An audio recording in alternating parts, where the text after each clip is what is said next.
আসসালামু আলাইকুম।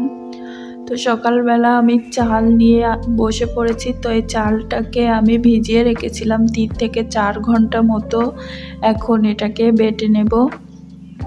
তো এটা বেটে আমি গুঁড়ো তৈরি করব, যে গুঁড়া দিয়ে পিঠা বানানো হবে।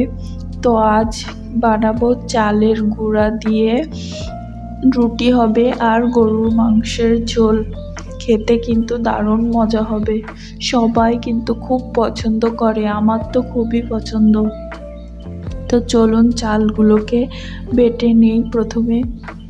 বন্ধুরা, ভিডিওটি শুরু করার প্রথমে একটা লাইক দিয়ে নেবেন আর পুরো ভিডিওটা দেখবেন স্কিপ না করে।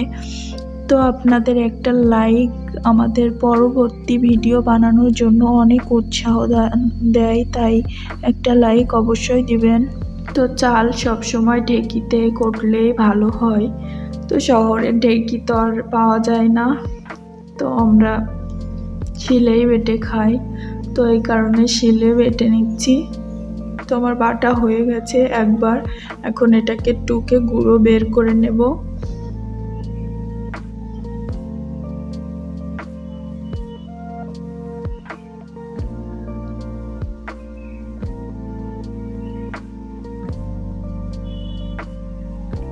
তো গুঁড়ো হয়ে গেছে, দেখুন নিচ দিয়ে গুঁড়ো বের হচ্ছে।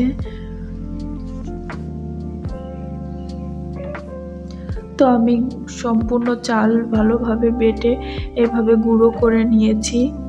পিঠার জন্য তৈরি হয়ে গেছে। আর যদি পিঠা খেতে না চান তাহলে এইভাবে শুকিয়ে রাখা যায়। তো আমি আগেই তেল দিয়ে তাতে ঝাল দিয়ে রেখেছিলাম, ঝাল আর কাঁচা হলুদ। পরে দিলাম আদা রসুন বাটা, আর এখন দিচ্ছি জিরা আর গরম মশলা বাটা। তো দিয়ে মশলাটাকে ভালোভাবে আমি কষিয়ে নিচ্ছি।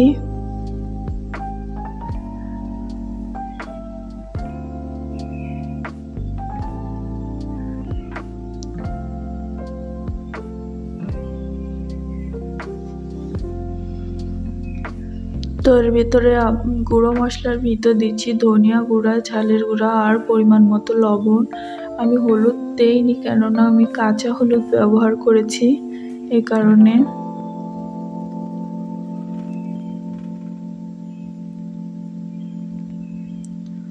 তো আমি মাংসটা তাড়াতাড়ি হয় এই কারণে প্রেসার কুকারে দিয়েছি। এবার মশলা কষানোর জন্য একটু পানি দিয়ে দিলাম।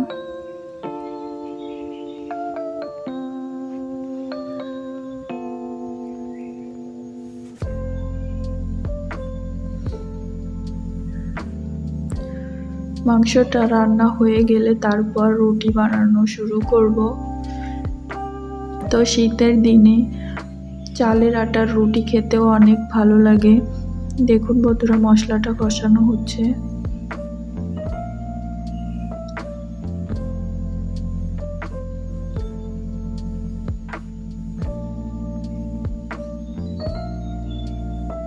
তো ছোটবেলায় দেখেছি শবে বরাত আসলে অনেক আনন্দ করে সবাই রুটি বানাতো, চালের আটার সাথে হালুয়া রান্না করতো। তো আপনারা কে কে চালের আটার রুটি আর হালুয়া খেয়েছেন অবশ্যই কমেন্ট করে জানাবেন শবে বরাতের দিনে। এখন তো তেমন হয়ই না। তো আমি এর ভেতর আলু আর মাংস দিয়ে দিয়েছি, দিয়ে এর সাথে ভালো করে কষিয়ে নিচ্ছি।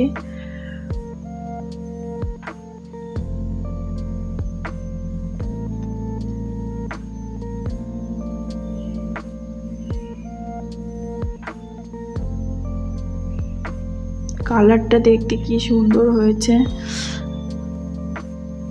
এরপর আমি ঝোলের পানি দিয়ে দিচ্ছি। ঝোলের পানিতে আমি মশলা গোলানো পানিটা দিচ্ছি, কেননা অনেকটা মশলা লেগেছিল। পানি দিয়ে দিচ্ছি এবার আর একটু, দিয়ে এখন নেড়ে চেড়ে নিয়ে দেখছি। তো আমি একটু ঝোল রাখবো, কেননা রুটি দিয়ে খেতে গেলে ঝোল লাগে।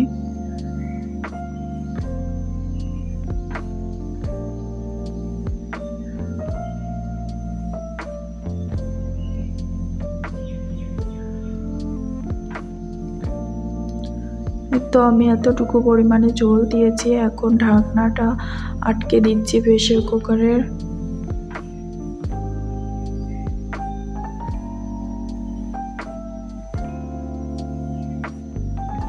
তো আমার প্রেসার কুকারের বাসি উঠে গেছে। এভাবে আমি 4টা বাসি দিয়েছি, দিয়ে নামিয়ে নিয়েছি। এখন একটা কড়াইয়ে একটু পানি দিয়ে দিচ্ছি, যে পানিটা দিয়ে আমি আটা তৈরি করে নেব রুটির জন্য। এরপর একটু লবণ দিয়ে দিচ্ছি।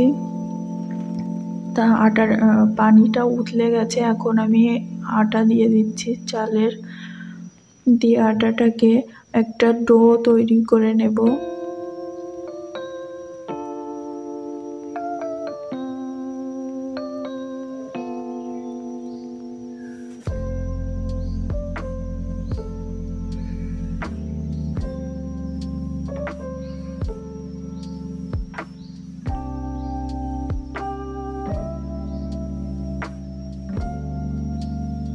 তো আমার আটাটা তৈরি করা হয়ে গেছে রুটির জন্য। এবার এটা একটা পাত্রে ঢেলে নেব।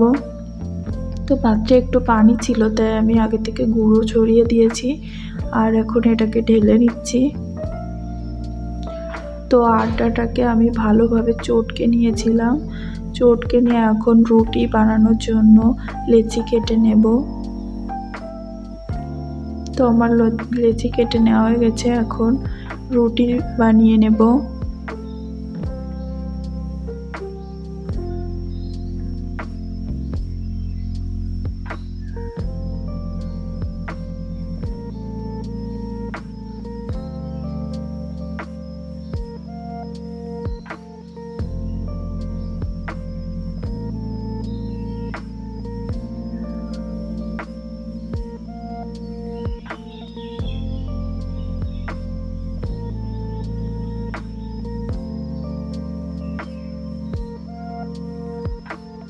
তো আমার রুটি বানিয়ে নেওয়া হয়ে গেছে। দেখুন বন্ধুরা, প্রথম রুটি তৈরি।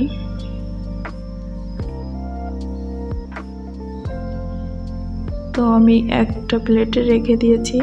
এভাবে সমস্ত রুটিগুলো আমি বানিয়ে নিয়েছি। এই যে রুটি বানানো রেডি। এখন এটাকে আমি ছেঁকে নেব। তো তাওয়া গরম করে তাতে রুটিগুলো দিয়ে দিয়েছি একটা।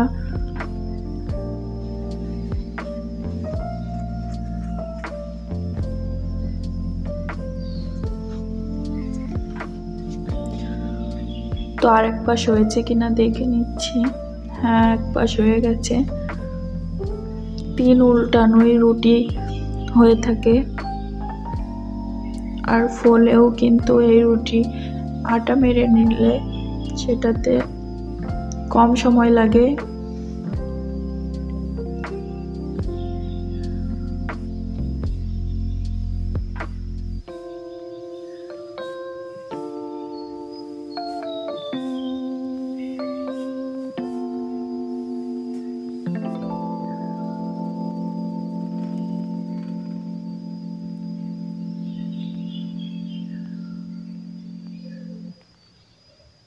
তোমার রুটির এই পাশে হয়ে গেছে।